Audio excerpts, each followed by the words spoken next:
حضرت رسول اکرم صلی اللہ علیہ وسلم کی معزز والدہ حضرت آمنہ بیان کرتی ہیں کہ جب میرا بیٹا میرے پیٹ میں تھا تو میں عجیب و غریب واقعات کا مشاہدہ کرتی تھی۔ جب میں گھر سے باہر جاتی تو ایک بادل کا سایہ میرے اوپر آ جاتا جو مجھے ہمیشہ سورج کی گرمی سے بچاتا تھا۔ جب میں زمزم کے کنویں سے پانی لینے جاتی تو راستے میں درختوں کی شاخیں اس طرح جھک جاتیں جیسے وہ مجھے سلام کر رہی ہوں۔ جب میں زمزم کے کنویں کے قریب پہنچتی تو کنویں کا پانی خود بخود اوپر آ جاتا اور کنویں کے منہ تک پہنچ جاتا تاکہ میں آسانی سے پانی جمع کر سکوں۔ مکہ کی عورتیں مجھ سے کنویں کے پاس کھڑے رہنے کو کہتیں۔ وہ کہتیں، اے آمنہ ذرا ٹھہرو، جب تم چلی جاتی ہو تو پانی دوبارہ نیچے چلا جاتا ہے اور ہمیں پانی جمع کرنے میں دشواری ہوتی ہے۔ سیرت حلبیہ میں ذکر ہے کہ حضرت آمنہ رضی اللہ تعالی عنہا فرماتی ہیں کہ رسول اکرم صلی اللہ علیہ وسلم کو پیٹ میں رکھنے کے بعد میں مختلف قسم کے خواب دیکھتی تھی۔ ایک بار خواب میں کسی نے مجھ سے کہا کہ جب تم اسے جنم دو گی تو کہو کہ میں اپنے اس بچے کو ہر حسد کرنے والے کے شر سے ایک اللہ کے حوالے کرتی ہوں، پھر اس کا نام محمد رکھو۔ جب وہ پیٹ میں تھے تو حضرت آمنہ نے ایک اور خواب دیکھا کہ ان کے جسم سے ایک ایسی روشنی کی کرن نکلی جس سے انہوں نے دور دراز شام کے علاقے کے بصرہ کے محلات تک دیکھ لیا۔ حضرت آمنہ رضی اللہ تعالی عنہا فرماتی ہیں کہ یہ منظر دیکھ کر میں نے پختہ یقین کر لیا کہ میرے پیٹ کا بچہ کوئی معمولی بچہ نہیں ہے۔ وہ کہتی ہیں کہ میں دوسری عورتوں سے سناتی تھی کہ جب پیٹ میں بچہ ہوتا ہے تو ماؤں کو مختلف قسم کے تکالیف برداشت کرنی پڑتی ہیں، کبھی ہاتھ پاؤں میں درد، کبھی سر درد، کبھی متلی، کبھی بخار اور کبھی طبیعت چڑچڑی ہو جاتی ہے۔ یہ سب سن کر میں حیران ہوتی تھی کیونکہ ان 9 مہینوں میں نے کبھی کوئی تکلیف محسوس نہیں کی، حتیٰ کہ سر درد بھی نہیں ہوا۔ حضرت رسول اکرم صلی اللہ علیہ وسلم کے دادا حضرت عبد المطلب کعبے کے پاس جا کر دن رات اللہ سے دعا مانگتے تھے۔ وہ روتے ہوئے کہتے، اے اللہ، میرا بیٹا عبداللہ اس دنیا میں نہیں ہے لیکن اس کے گھر ایک بچہ پیدا ہونے والا ہے۔ اے میرے رب، تو اس بچے کی حفاظت کر اور میرے عبداللہ کی نسل کو برقرار رکھ۔ اسی طرح دن گزرتے رہے۔ سیرت حلبیہ اور مواہب لدنیہ میں ذکر ہے کہ یہودیوں کے مذہبی کتب میں ایک واضح پیشن گوئی تھی کہ آخری نبی کے آنے کا وقت قریب آتے ہی آسمان پر ایک پراسرار سرخ ستارہ نمودار ہوگا۔ یہ ستارہ اس کے جنم سے ٹھیک 10 دن پہلے ظاہر ہوگا۔ یہ پیشن گوئی ان کے علماء اور دانشوروں نے نسلوں سے محفوظ رکھی تھی۔ بالآخر وہ منتظر لمحہ آیا۔ ایک رات آسمان پر اچانک ایک روشن سرخ ستارہ چمک اٹھا۔ اس ستارے کی موجودگی نے گویا اعلان کیا کہ ایک عظیم انسان کا آنا قریب ہے۔ یہودی برادری میں اس واقعے پر ہلچل مچ گئی۔ انہوں نے لوگوں کو جمع کر کے کہا کہ یہ وہی سرخ ستارہ ہے جس کا مطلب ہے کہ آخری نبی کے دنیا میں آنے کا وقت قریب آ گیا ہے۔ اب صرف 10 دن باقی ہیں، لہٰذا تم مدینہ جاؤ اور وہاں تلاش کرو کہ کیا کوئی ایسی عورت ہے جس کا بچہ جنم لینے والا ہو۔ یہودی گروہ مدینہ گیا اور معلومات لینا شروع کی۔ انہوں نے ایک ایک کر کے تمام حاملہ عورتوں کے حالات جانے، لیکن وہ حیران ہو کر دیکھتے کہ وہاں کوئی ایسی عورت نہیں جس کا بچہ 10 دن کے اندر پیدا ہوگا۔ کسی نے کہا کہ ان کا بچہ 2 ماہ بعد پیدا ہوگا اور کسی نے کہا کہ ابھی 3 ماہ باقی ہیں۔ مایوس ہو کر وہ اپنے علماء کے پاس واپس آئے اور انہیں بتایا کہ مدینہ میں ایسی کوئی عورت نہیں ملی۔ تب علماء نے کہا کہ پھر اب مکہ جاؤ اور وہاں تلاش کرو۔ یہودی تحقیقاتی گروہ مکہ روانہ ہوا۔ مکہ پہنچ کر انہوں نے ہر گھرانے کی معلومات لیں۔ کچھ دیر بعد انہیں پتہ چلا کہ مکہ میں 5 گھرانوں کے بچوں کی پیدائش کا وقت قریب ہے۔ انہوں نے مزید گہرائی سے تحقیق کی تو معلوم ہوا کہ ان میں سے ایک گھرانے میں ایک ایسا بچہ پیدا ہوگا جس کا باپ اب زندہ نہیں ہے۔ یہ خبر سن کر وہ سکتے میں آ گئے۔ لوگوں نے کہا کہ عبد المطلب کا ایک بیٹا تھا جس کا نام عبداللہ تھا۔ کچھ مہینے پہلے اس کا انتقال ہو گیا۔ اس کی بیوی حاملہ ہے اور جلد ہی اس کا بچہ پیدا ہونے والا ہے۔ یہ خبر سن کر یہودی گویا پتھر کی طرح بھاری ہو گئے۔ ان کے چہروں پر مایوسی چھا گئی۔ وہ روتے ہوئے اپنے علماء کے پاس واپس گئے اور کہا، ہائے افسوس، نبوت کا نور اب ہماری قوم میں نہیں رہا۔ وہ مکہ کی طرف چلا گیا، ایک غریب گھرانے کے یتیم بچے کے پاس۔ اسی طرح دن گزرتے رہے۔ اس عظیم لمحے کے انتظار میں گویا آسمان، ہوا، جانور، پرندے، حتیٰ کہ ہر جاندار ایک غیر معمولی امید میں بے قرار ہو اٹھا۔ پوری کائنات گویا اٹھ کھڑی ہوئی۔ بالآخر وہ عظیم رات آ گئی جس کے لیے کائنات ازل سے انتظار میں تھی۔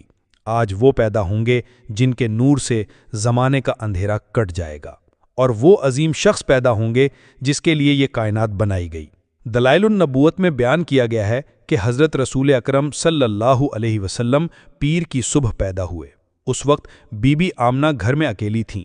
وہ فرماتی ہیں کہ اچانک میں نے آسمان سے ایک زوردار آواز سنی جس سے میں خوف زدہ ہو گئی۔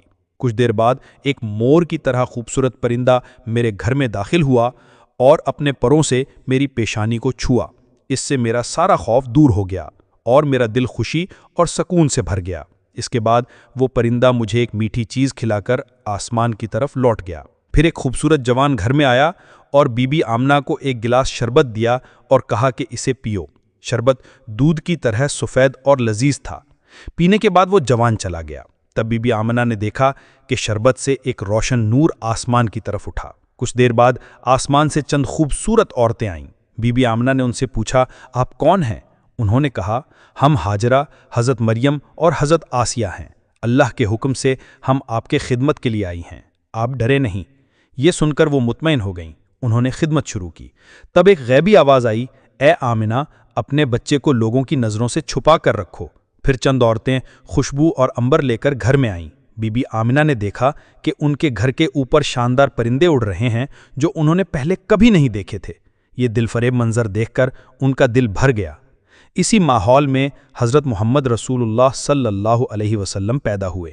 پیدا ہوتے ہی وہ سجدے میں گر پڑے اور کہا، لا الہ الا اللہ محمد الرسول اللہ۔ ان کے جسم کے نور سے گھر روشن ہو گیا۔ یہ نور اتنا شدید تھا کہ فرش پر پڑی سوئی بھی اس نور میں نظر آ سکتی تھی۔ اس نور کی چمک سے شام کے محلات ان کی آنکھوں کے سامنے آ گئے۔ اس کے بعد ایک سفید بادل نیچے آیا اور بچے کو اپنی گود میں لے لیا۔ ایک غیبی آواز نے کہا کہ اس بچے کو مشرق و مغرب میں گھماؤ تاکہ ساری دنیا اسے پہچان لے۔ اس کے بعد بادل اسے واپس لے آیا۔ تب 3 خوبصورت مرد آئے، ایک کے ہاتھ میں سونے کا برتن، دوسرے کے ہاتھ میں ریشم میں لپٹی ہوئی انگوٹھی اور تیسرے کے ہاتھ میں اونی کپڑا تھا۔ پہلے نے بچے کو پانی سے نہلایا، دوسرے نے اس کے کندھے پر مہر لگائی اور تیسرے نے اسے کپڑے میں لپیٹ کر بی بی آمنہ کی گود میں واپس دیا۔ اس دوران نبی کے دادا عبد المطلب ایک زوردار آواز سن کر باہر آئے۔ انہوں نے دیکھا کہ فرشتے تسبیح پڑھ رہے ہیں اور کعبے کے بت زمین پر گر رہے ہیں۔ آسمان سے ایک آواز آئی کہ آخری نبی دنیا میں آ گئے ہیں، ہم اسے رحمت کے پانی سے نہلائیں گے۔ کعبہ شریف اور صفا و مروہ کے پہاڑ ہل رہے تھے۔ عبد المطلب یہ سب مناظر دیکھ کر خوف سے کانپنے لگے۔ تب ایک آواز نے ان سے کہا، اے قریش کے سردار، ڈرنے کی ضرورت نہیں۔ اس کے بعد وہ بی بی آمنہ کے گھر گئے اور دیکھا کہ پرندے اڑ رہے ہیں اور ایک سفید بادل گھر کے اوپر ہے۔ یہ منظر دیکھ کر وہ بے ہوش ہو گئے۔ لیکن اسی وقت ایک عظیم الجثہ شخص نے ان سے کہا کہ اب آپ گھر میں داخل نہیں ہو سکتے، فرشتے اس کی خدمت میں مصروف ہیں۔ فرشتوں کے جانے کے بعد وہ گھر میں داخل ہوئے اور بچے کو دیکھ کر خوشی سے بھر گئے۔ اس کے بعد عبد المطلب نبی پاک صلی اللہ علیہ وسلم کو لے کر کعبے کے احاطے میں آئے، پھر اس کی بھلائی کے لیے دعا کی۔ اس کے بعد انہوں نے اس کا نام محمد رکھا، جو اس سے پہلے کسی عرب بچے کے لیے نہیں رکھا گیا تھا۔ تب قریش نے ان سے پوچھا، اے عبد المطلب، تم نے اپنے پوتے کا ایسا نام کیوں رکھا جو اس سے پہلے کسی عرب بچے کے لیے نہیں رکھا گیا تھا؟ اس کا کیا سبب ہے؟ عبد المطلب نے ان سے کہا کہ میں چاہتا ہوں کہ میرا یہ پوتا پوری دنیا میں قابل ستائش ہو، اسی لیے میں نے اس کا نام محمد رکھا، جس کا مطلب ہے قابل ستائش۔ ابن اسحاق بیان کرتے ہیں کہ رسول اللہ صلی اللہ علیہ وسلم کی دودھ ماں حضرت حلیمہ سعدیہ رضی اللہ تعالی عنہا نے بیان کیا کہ میں عرب کے قحط کے سال سعد بن بکر کی چند عورتوں کے ساتھ مکہ گئی۔ میں اپنے گدھے پر سوار تھی، میرے ساتھ میرا شوہر اور ایک بچہ بھی تھا، ہمارے ساتھ ایک بوڑھا اونٹ بھی تھا۔ ہم مکہ پہنچ کر ٹھہر گئے۔ بھوک اور تنگ دستی کی وجہ سے میری چھاتی کا دودھ خشک ہو گیا۔ ہمارے ساتھ جو اونٹ تھا اس کی چھاتی سے بھی کوئی دودھ نہیں نکل رہا تھا۔ اگلے دن میرے ساتھ کی عورتوں نے مکہ کے خوشحال خاندانوں سے ایک ایک بچہ پالنے کے لیے لینا شروع کیا۔ ان سب کو اللہ کے نبی صلی اللہ علیہ وسلم کی پیشکش کی گئی، لیکن نبی اکرم صلی اللہ علیہ وسلم کے والد نہ ہونے کی وجہ سے کسی نے انہیں قبول نہیں کیا۔ سوائے میرے تمام عورتوں کو دودھ پلانے کے لیے کوئی نہ کوئی بچہ مل گیا، اور میری قسمت میں اللہ کے نبی صلی اللہ علیہ وسلم کے علاوہ کوئی بچہ نہیں تھا۔ اس حالت میں نے اپنے شوہر سے کہا کہ کوئی بچہ نہ لے کر خالی ہاتھ واپس جانے سے بہتر ہے کہ ہم اس یتیم بچے کو قبول کر لیں۔ میرے شوہر نے میری بات سے اتفاق کیا اور کہا کہ تم ٹھیک کہتی ہو، خالی ہاتھ واپس جانے سے بہتر ہے کہ ہم اس بچے کو لے لیں۔ اس کے بعد ہم نے اس بچے کو قبول کیا اور اپنے خیمے میں واپس آ گئے۔ اسے گود میں لے کر خیمے تک پہنچنے سے پہلے ہی میری چھاتی دودھ سے بھر گئی۔ اس کے بعد ہمارے پاس جو بوڑھا اونٹ تھا اس کا تھن بھی دودھ سے بھر گیا۔ تب میرے شوہر نے اونٹ سے دودھ دہا اور خود کھایا اور مجھے بھی دیا۔ اس کے بعد ہم تسکین کے ساتھ اس رات گہری نیند سوئے۔ میرا شوہر خوشی اور مسرت سے مغلوب ہو گیا اور مجھ سے کہا، اے حلیمہ، میں دیکھ رہا ہوں کہ تم نے ایک عظیم برکت والا بچہ لیا ہے جس کی وجہ سے ہم نے یہ رات بڑے سکون سے گزاری۔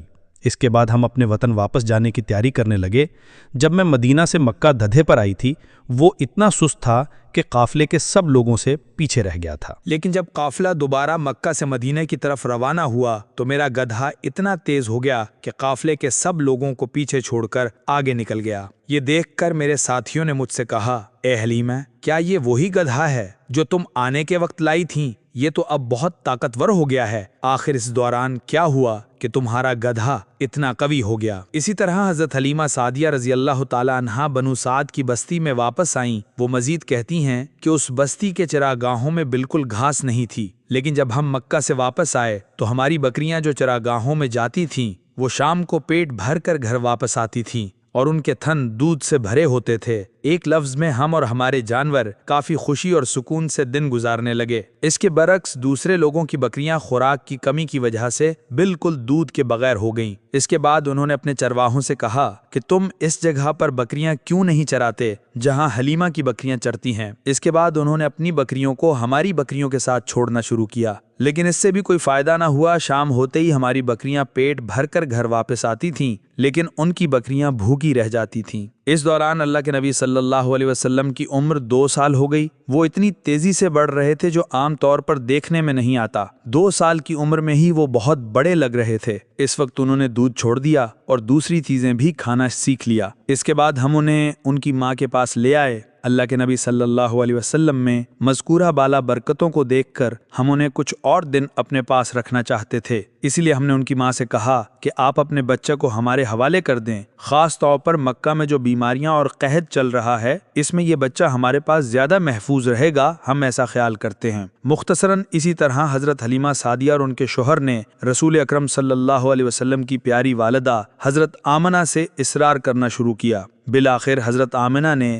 ان کے حوالے رسول اکرم صلی اللہ علیہ وسلم کو واپس کر دیا۔ جب حضرت حلیمہ سعدیہ نے اللہ کے نبی صلی اللہ علیہ وسلم کو دوسری بار اپنے ساتھ لیا اور 3 ماہ گزر گئے، تب ایک غیر معمولی واقعہ پیش آیا۔ ایک دن اللہ کے نبی صلی اللہ علیہ وسلم گھر کے پچھواڑے مویشی باندھنے کی جگہ اپنے دودھ بھائی عبداللہ کے ساتھ کھیل رہے تھے۔ حضرت حلیمہ سعدیہ کہتی ہیں کہ کچھ دیر بعد ان کا دودھ بھائی عبداللہ دوڑتا ہوا آیا اور ہمیں بتایا کہ امی جانو، میرے قریشی بھائی کے پاس اچانک 2 سفید پوش افراد آئے اور اسے زمین پر لٹا کر اس کا سینہ چاک کر دیا۔ یہ خوفناک خبر سن کر حضرت حلیمہ سعدیہ اور ان کے شوہر اس جگہ کی طرف دوڑے۔ وہاں جا کر دیکھا کہ نبی پاک صلی اللہ علیہ وسلم کھڑے ہیں اور ان کا چہرہ زرد پڑ گیا ہے۔ حضرت حلیمہ سعدیہ کے شوہر نے انہیں گلے لگا کر کہا، اے بیٹا، تمہیں کیا ہوا، ہمیں کھل کر بتاؤ۔ تب اللہ کے نبی صلی اللہ علیہ وسلم نے فرمایا کہ اچانک میں نے دیکھا کہ 2 سفید پوش افراد آئے اور مجھے زمین پر لٹا دیا اور میرا سینہ چاک کر کے اس میں سے کچھ نکال کر پھینک دیا، پھر انہوں نے میرا سینہ دوبارہ جوڑ دیا اور وہاں سے چلے گئے۔ اس واقعے کے بعد حضرت حلیمہ سعدیہ کے شوہر نے ان سے کہا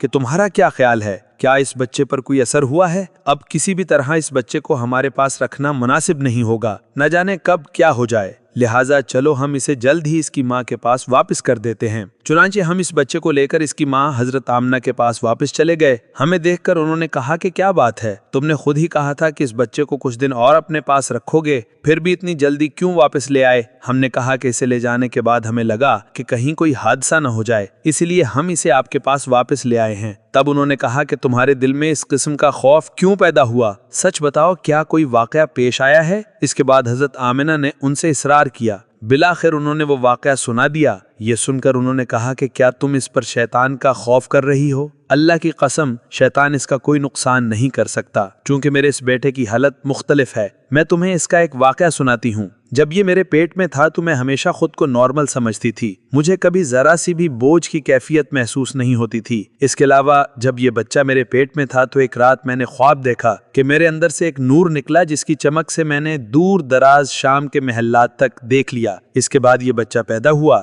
لیکن اس طرح نہیں جیسے دوسرے بچے پیدا ہوتے ہیں، بلکہ بالکل مختلف طریقے سے۔ پیدا ہوتے ہی وہ سجدے میں گر پڑے اور اللہ رب العالمین نے انہیں ختن شدہ حالت میں دنیا میں بھیجا۔ اس کے بعد حضرت عاملہ نے اللہ کے نبی صلی اللہ علیہ وسلم کی پیدائش کے وقت پیش آنے والے دیگر غیر معمولی واقعات انہیں سنائے۔ ان واقعات کو سن کر وہ مطمئن ہو گئیں اور دوبارہ اللہ کے نبی صلی اللہ علیہ وسلم کو اپنے ساتھ لے گئیں۔ پیارے ناظرین، یہ تھی اللہ کے نبی صلی اللہ علیہ وسلم کی پیدائش کی وہ بابرکت داستان۔ اللہ رب العالمین ہمیں اس واقعے سے سبق حاصل کرنے کی توفیق عطا فرمائے۔